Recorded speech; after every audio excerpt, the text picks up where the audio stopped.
Balkim hammaga. 5 ta maxsus testimiz yechimlarini ko'rib chiqamiz. Xo'p, bizga birinchi savolimizda shu tenglamalar berilgan. Tenglama berilgan bo'lsa, bu tenglamalardan tuzilgan tenglamalar sistemasi nechta yechimga ega deb so'rayapti. Demak, tenglamalar sistemasi tuzib chiqishimiz kerak. X kvadrat plus y kvadrat minus 2x plus 3y 9'ni birdan tenglikni narigi tomonga o'tkazaman. Teng 9 va bu yerdan 1ni tenglikni bu tomonga o'tkazib, qolganini yozib olamiz. Demak, 2x kvadrat plus 2y kvadrat plus x minus 5y teng 1. Yuqoridagi ifodani 2 ga ko'paytiramizda va pastdan tepani ayiraveramiz. Xo'p, 2 ko'paytirganimizda 2x kvadrat 2x kvadrat qisqaradi. 2y kvadrat 2y kvadrat ayirsak qisqaradi. X dan minus 4x da ayirishimiz kerak bo'ladi. Ya'ni 5x paydo bo'ladi. Minus 5y dan 6y ayirsak minus 11 da y. Xo'p, teng 1 dan 18 ayiradigan bo'lsak minus 17. Demak, bu yerdan bizga qulayroq 5 koeffitsient bo'lgani uchun x topib olamiz. X topsak 11 da y minus 17 bo'lingan 5. Xo'p, bizga x bor. X ni xohlagan tengligimizga qo'yib, y orqali y ni topib olishimiz mumkin. Bizga birinchi tenglik qulay, chunki bu yerda ikkinchi tenglikda 2 koeffitsiyentlar bor. Sal qiynalamiz.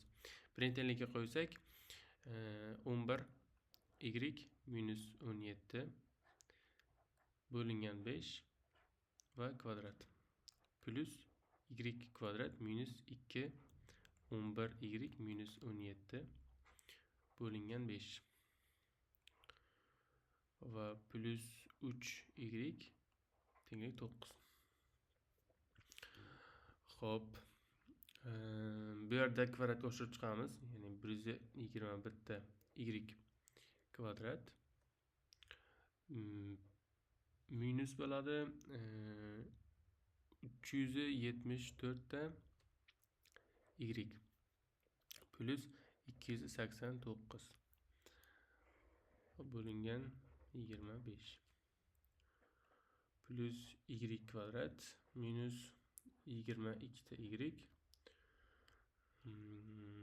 minus 34 bo'lingan 5 plus 3 y 9.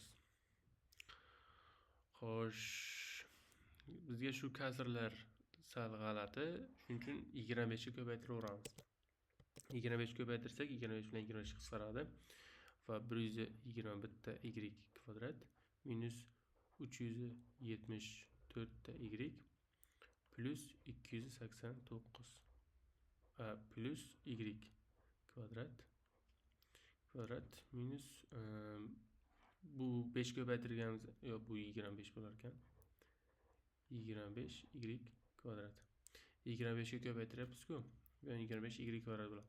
Demak, 25 ko'paytirganimizda bu yerda 5 bor, yana 5 ko'paytirishimiz kerak. Demak, minus 110 ta y plus 170 va plus 75 ta y teng 45. Yo'q, 225. 225. Yani 25 ko'paytiryapmiz. Xo'sh, y kvadratlik hadlarni ixchamlasak 146 ta y kvadrat 374 minus 110 ta va 75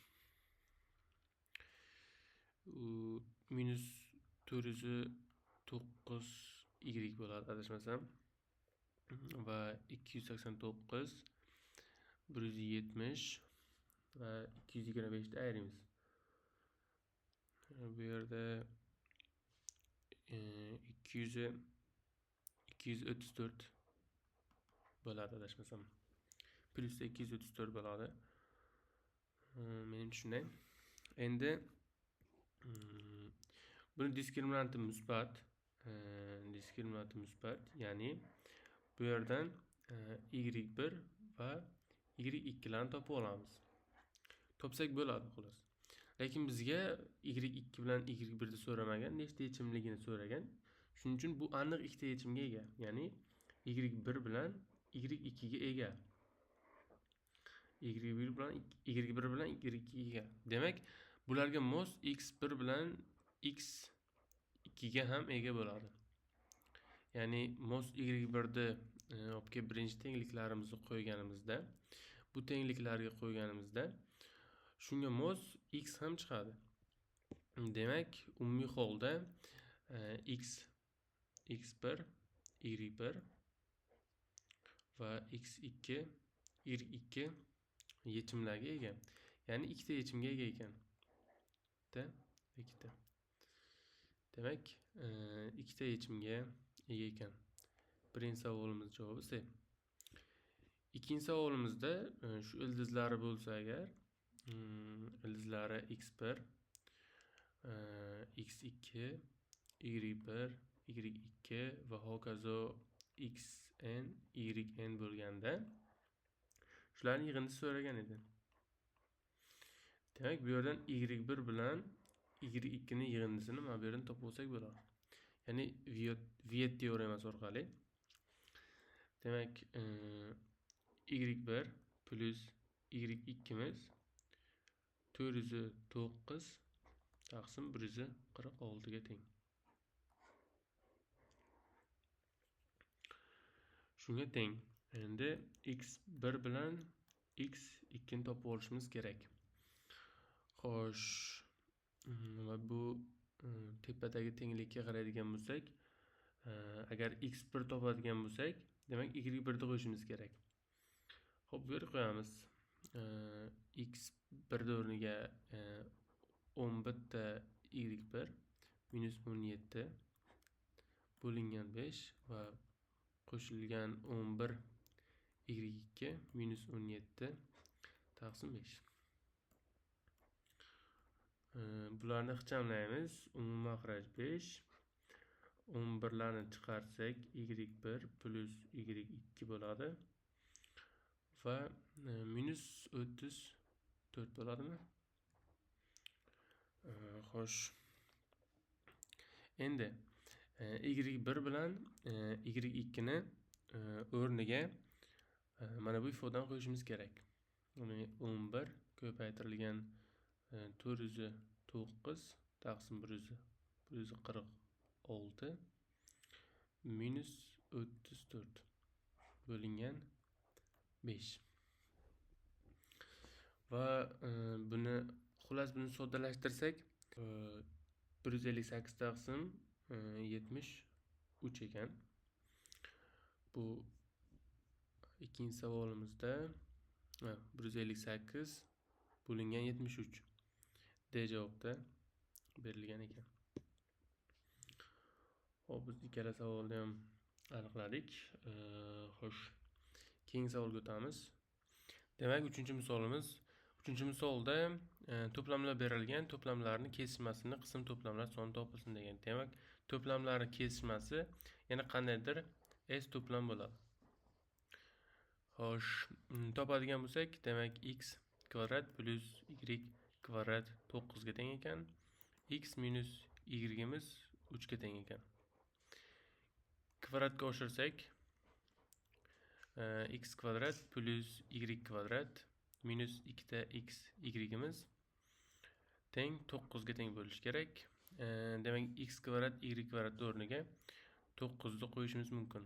9 minus 2 x y tenglik 9 ga. 9 lar qisqarsa x bilan y ko'paytmasi 0. Demak, ko'paytma 0 bo'lish uchun har biri 0 bo'lishi kerak.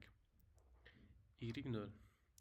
Shunga mos y topadigan bo'lsak, x 0 bo'lganda y 3 bo'ladi. Y 0 bo'lganda x imiz 3 bo'ladi. Demak, x dan bu yechim bizda o'yindan chiqib ketadi. Demak, x minus y imiz 3 bo'lish kerak edi. Demak, 0 dan minus 3 da ayirganimizda minus 3 paydo bo'ladi, 3 paydo bo'lmaydi. Demak, bu o'yindan chiqib ketadi. Xo'sh, keyingisi bu yerda x barobar 0 bo'lganda y barobar minus 3 ham yechim bo'la oladi. Chunki y kvadratimiz 9 ga teng bo'ladi. Ya'ni x kvadratimizdan 9 ga teng bo'ladi. Buni ham inobatga olamiz. Qachonki y tenglik 0 bo'lganda. Bu esa x barobar 0 bo'lganda. Demak, bu yechimni qaraydigan bo'lsak, demak 0 dan ayrimiz minus 3 da. Demak, 3 bo'ladi bu. Demak, bu yechim bo'la olar ekan. Demak, y 0 bo'lganda x'imiz 3. Demak, 3 minus 0.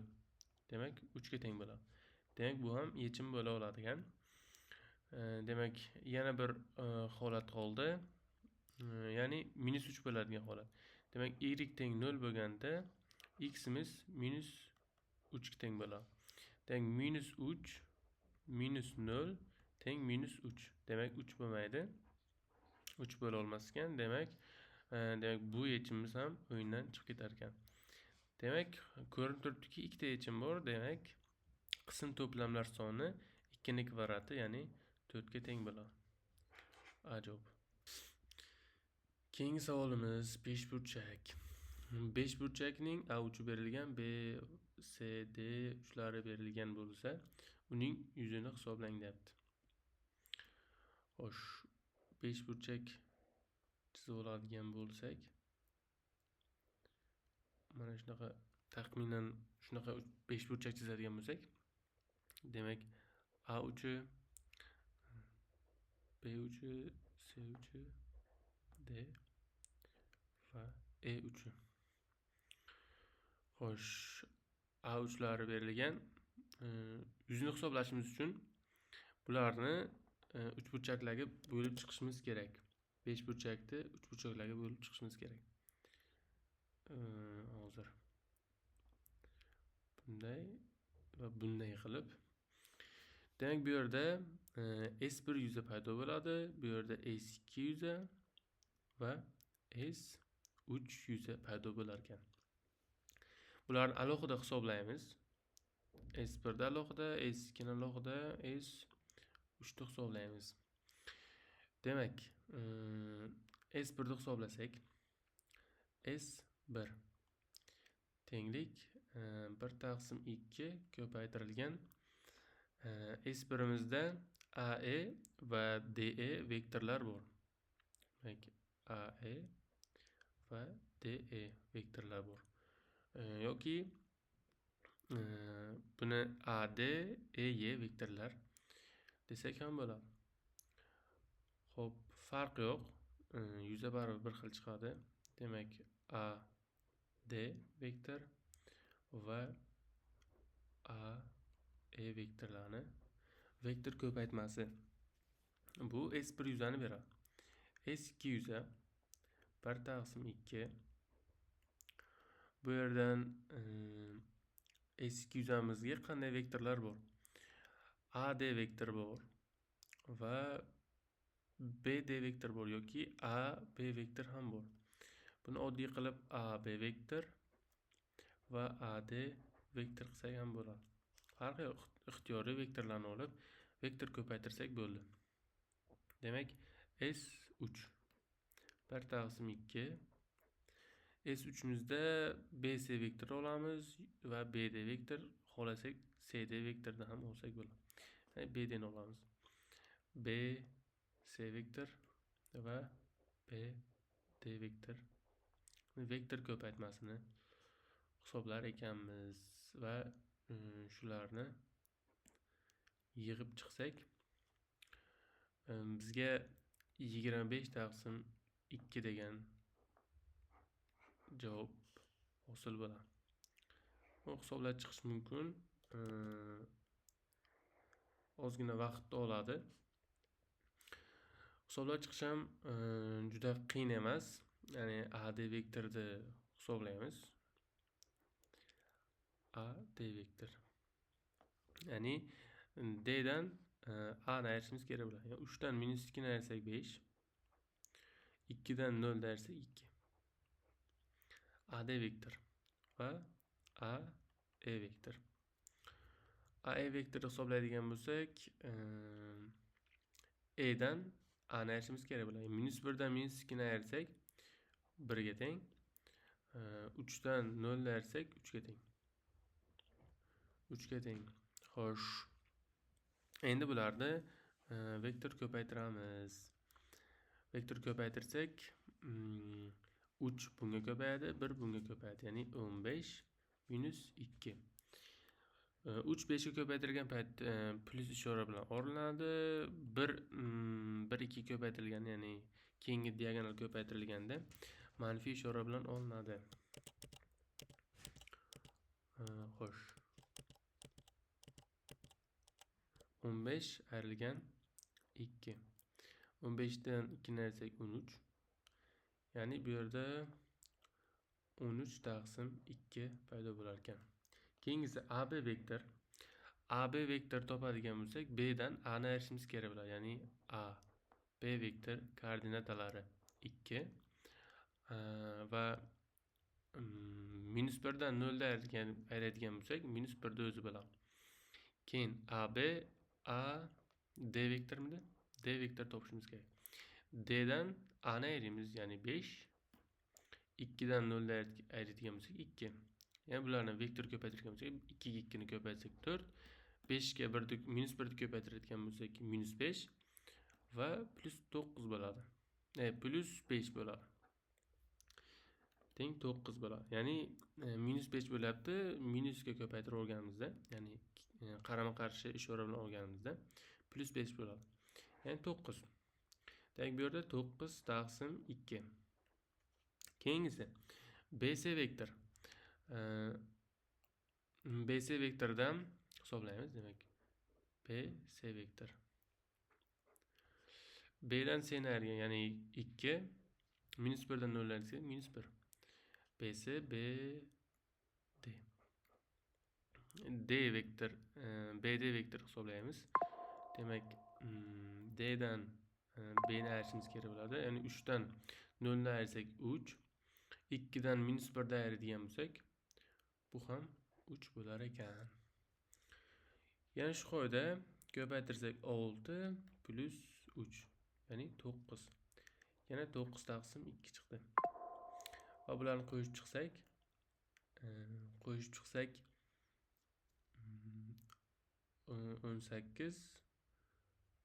18 20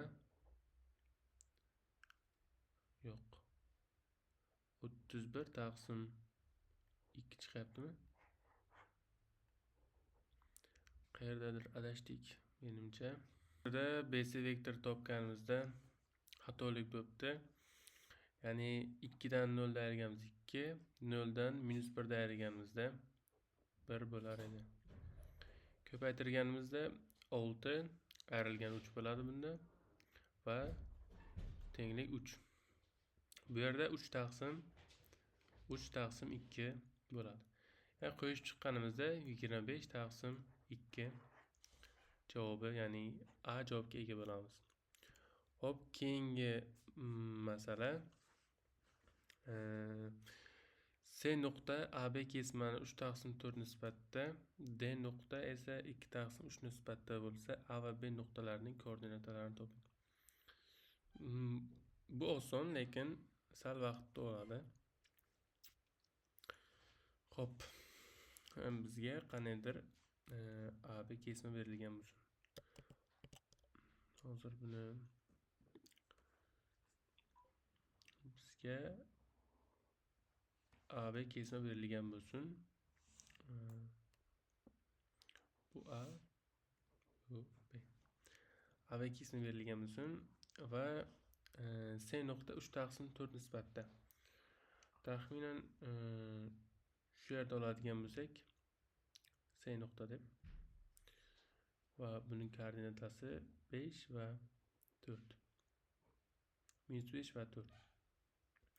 D nuqta esa 2 taqsim 3 nisbatda bo'lsa deyapti. 2 taqsim 3 nisbatda. Taxminan D nuqtani shu yerga belgilab olamiz. Va uning koordinatalari 6 va -4. 5. Endi shunday bo'lsa deyapti. A va B nuqtaning koordinatalari topilsin. Buni koordinatasini x1, y1 deymiz. Buni koordinatasini x2, y2 deymiz.